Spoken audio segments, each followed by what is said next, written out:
Hi పిల్లలు, మీ అందరికీ మన ఛానల్కు స్వాగతం. ప్రతిసారిలానే ఈసారి కూడా ఒక మంచి కథతో మీ ముందుకొచ్చాను. కానీ ఈ కథ పిల్లలకు మాత్రమే కాదు, మన పెద్దవాళ్ళకి కూడా అందరికీ ఉపయోగపడే కథ. కథలోకి వెళ్దామా? ఈ ప్రపంచంలో దేవుడిని చూడడానికి మనం ఎన్ని కష్టాలైనా పడతాం. మెట్లెక్కుతాం, గంటల తరబడి క్యూలో నిలబడతాం. కానీ మన ఇంట్లోనే ఉన్న దేవుళ్ళను మాత్రం చూసే టైం మనకు దొరకదు. ఈరోజు నేను చెప్పబోయే కథ మీ కళ్ళలో కన్నీళ్ళు తెప్పిస్తుంది, మీ హృదయాన్ని కదిలిస్తుంది, మీ అమ్మా నాన్నల విలువను మరోసారి గుర్తు చేస్తుంది. ఇది ఒక భక్తుడి కథ కాదు, ఇది ఒక కొడుకు మేల్కొన్న క్షణం. చలిరాత్రి అలిపిరి మెట్ల దగ్గర ఒక భక్తుడు స్వామి దర్శనం కోసం నిలబడి ఉన్నాడు. అప్పుడే స్వామి అడిగారు, ఏంటయ్యా ఇలా వచ్చావు, అది కూడా ఇంత చలిలో? అన్నారు స్వామి. నిన్ను చూడాలనే సంకల్పం ముందు ఈ చలి ఎంత స్వామి అన్నాడా భక్తుడు. అయితే నా దర్శనం కోసం నువ్వేమైనా చేస్తావా అన్నారు స్వామి. అవును స్వామి, మెట్లు ఎక్కమన్నా ఎక్కుతా, గంటల తరబడి క్యూలో ఉండమన్నా ఉంటా, చలి ఎండ వర్షం ఏదీ లెక్క చేయను అన్నాడా భక్తుడు. స్వామి కాస్త నవ్వుతూ అడిగారు, నా దర్శనం నీకెందుకు? అదేంటి స్వామి అలా అంటారు? నిన్ను చూస్తే వచ్చే ధైర్యం, హాయి, సంతోషం, మనశ్శాంతి అంతా ఇంత కాదు అన్నాడా భక్తుడు. నన్ను చూస్తే నీకు ఇవన్నీ కలుగుతాయి అంటావు, అవునా అని అన్నారు స్వామి. అవును స్వామి అన్నాడా భక్తుడు. అసలు దేవుడంటే ఏమిటి నీ దృష్టిలో అన్నారు స్వామి. దేవుడంటే మనల్ని నడిపించే నమ్మకం, కాపాడే శక్తి, కాసే కాపు అన్నాడా భక్తుడు. ఇవన్నీ నేను చేస్తానా అన్నారు స్వామి. చేస్తున్నావు కాబట్టే కదా స్వామి ఇంతమంది నిన్ను ఇలా కొలుస్తున్నది అన్నాడు భక్తుడు. నీ దృష్టిలో ఇలాంటివి చేసేవాళ్లే దేవుళ్ళంటావు అంతేనా అన్నారు స్వామి. అవును స్వామి అన్నాడు భక్తుడు.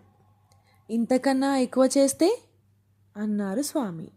అసంభవం స్వామి, ఇంతకన్నా ఎక్కువ ఎవరూ చెయ్యలేరు, నిన్ను మించిన మెజెస్టీ ఎవరూ లేరు, ఉండరు అన్నాడు భక్తుడు.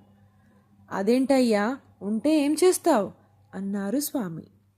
ఉండనే ఉండరు స్వామి, ఒకవేళ నువ్వు చెప్పినట్టు ఉంటే నా ఊపిరి ఆగే వరకు వాళ్లకు సేవ చేస్తా అన్నాడు భక్తుడు. సరే అయితే రెడీ అయిపో అన్నారు స్వామి. ఏంటి స్వామి, నిజంగా నీకన్నా నా కోసం ఎక్కువ కష్టపడే వాళ్ళు ఉన్నారా అన్నాడు భక్తుడు. ఉన్నారు అని చెప్పారు స్వామి. ఎవరి స్వామి వాళ్ళు, ఎక్కడ ఉంటారు అన్నాడు భక్తుడు. నీకోసం నీకంటే ముందు మేల్కొన్న వాళ్ళు, నీ నిద్ర కోసం తమ నిద్రను త్యాగం చేసిన వాళ్ళు, నీ ఆకలికి తమ ఆకలిని అడ్డేసిన వాళ్ళు, నీ నవ్వు కోసం తమ కన్నీళ్లను దాచుకున్న వాళ్ళు అని అన్నారు స్వామి. స్వామి అలా మాట్లాడొద్దు, అర్థమవుతుంది అన్నాడు భక్తుడు. నీవు అలిపిరి మెట్లు ఎక్కుతానన్నావు కదా, వాళ్ళు నీ పుట్టుక నుంచే జీవితమంతా మెట్లెక్కుతూనే ఉన్నారు. నీవు గంటల తరబడి వెయిటింగ్ హాల్లో ఉంటానన్నావు, వాళ్ళు ఏళ్ల తరబడి నీ భవిష్యత్తు కోసం వేచి చూస్తూనే ఉన్నారు అన్నారు స్వామి.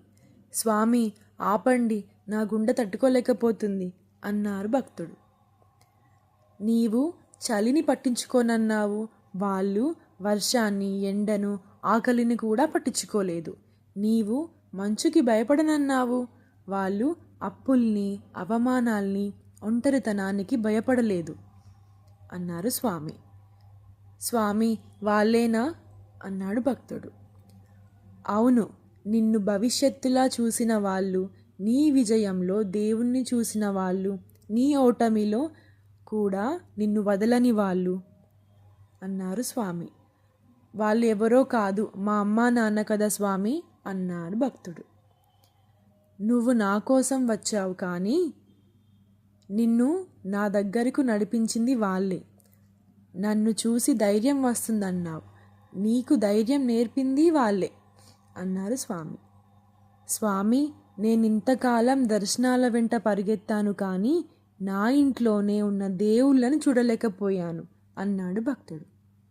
అందుకే చెప్పాను, నా దగ్గరికి రావడం పుణ్యం, కానీ వాళ్ళ దగ్గర ఉండడం మోక్షం అన్నారు స్వామి.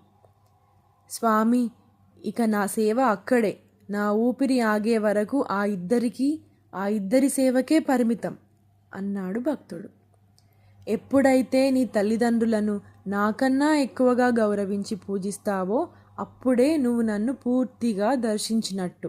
అంతవరకు నువ్వెన్నిసార్లు మెట్లెక్కినా, ఎన్ని ముడుపులు కట్టినా, నా హుండీలో ఎన్ని డబ్బులేసినా, నా కోసం నీ తలనీలాలిచ్చినా, నా తలకు బంగారం కిరీటం పెట్టినా అవన్నీ వేస్ట్. వచ్చి నా దర్శనం చేసుకొని 2 రీల్స్ చేసి అవి సోషల్ మీడియాలో పోస్ట్ చేసి వైరల్ అవుతావు తప్ప లైఫ్లో సక్సెస్ అవ్వవు. నీ తల్లిదండ్రుల కళ్ళలో హాయిగా నిద్ర వస్తే అదే నీ ఫస్ట్ సక్సెస్. వాళ్ళ ఒంటికి మెదడుకి రోగాలు లేకుండా వాళ్ళ ముఖంలో భయం తగ్గితే అదే నీ రియల్ ప్రమోషన్. వాళ్ళ బాధ్యతలు కొన్ని నీ భుజాన వేసుకో. నన్ను పూజించడం అంటే పూలు కొబ్బరికాయలు కాదు. మీ అమ్మ అలసినప్పుడు ఒక్క గ్లాస్ నీళ్ళు ఇవ్వడం, మీ నాన్న మౌనంగా కూర్చున్నప్పుడు కారణం అడగకుండా పక్కన కూర్చోవడం. నువ్వు నా కోసం వ్రతాలు చేస్తే ఆకాశం నుంచి నేను చూడగలను, కానీ వాళ్ళ కోసం ఒక్కసారి త్యాగం చేసి చూడు, నేనే నీ ఇంటికి వచ్చి కూర్చుంటాను. నా గుడిలో నువ్వు భక్తుడిగా కాదు, మీ ఇంట్లో మీ అమ్మా నాన్నలకు సేవ చేసే అర్చకుడిగా ఉండిపో. అందుకే గుర్తుంచుకో, నా కాళ్ళ దగ్గర పువ్వులు కాదు, మీ తల్లిదండ్రుల చేతుల్లో నేనున్నాననే భరోసా పెట్టు. నీ జీవితంలో మీ అమ్మ నవ్వితే నేను నవ్వినట్టే, మీ నాన్న గర్వపడితే నేను ఆశీర్వదించినట్టే. 24 గంటలు నిన్ను చూస్తూ బతికేస్తారు వాళ్ళు. అలాంటి వాళ్ళ కోసం నువ్వెంత చేసినా తక్కువే. మా అమ్మ వకులామాత ఎప్పుడూ నా పక్కనే ఉంటుంది, బిడ్డ ఏం తిన్నాడో, ఏం చేస్తున్నాడో, ఎలా ఉన్నాడో అని. అలాంటి తల్లిదండ్రులను మించిన దేవుళ్ళు ఉండరు. చివరగా ఒక్క మాట, దేవుళ్లకు అమ్మా నాన్నలకు ఉండే చిన్న తేడా ఏంటో చెప్తా విను. పడిపోయాక పట్టుకునేవాళ్ళు దేవుళ్ళు, పడిపోకుండా పట్టుకునేవాళ్ళు మీ తల్లిదండ్రులు. వాళ్ళను మించిన దేవుళ్ళు లేరు అన్నారు స్వామి. ఈ వీడియో మీ హృదయాన్ని తాకితే ఒక్కసారి మీ అమ్మను నాన్నను పలకరించండి. ఒక్కసారి వాళ్ళ కళ్ళలోకి చూసి నవ్వండి. అదే ఈ వీడియోకి నిజమైన లైక్. వీడియో నచ్చితే లైక్ చేయండి. మీ అమ్మా నాన్నలను ప్రేమించే ప్రతి ఒక్కరికి షేర్ చేయండి. ఇలాంటి హృదయాన్ని తాకే కథల కోసం మన ఛానల్ని సబ్స్క్రైబ్ చేయండి. మళ్ళీ ఇంకో కథతో కలుద్దాం. అంతవరకు నమస్కారం. బాయ్.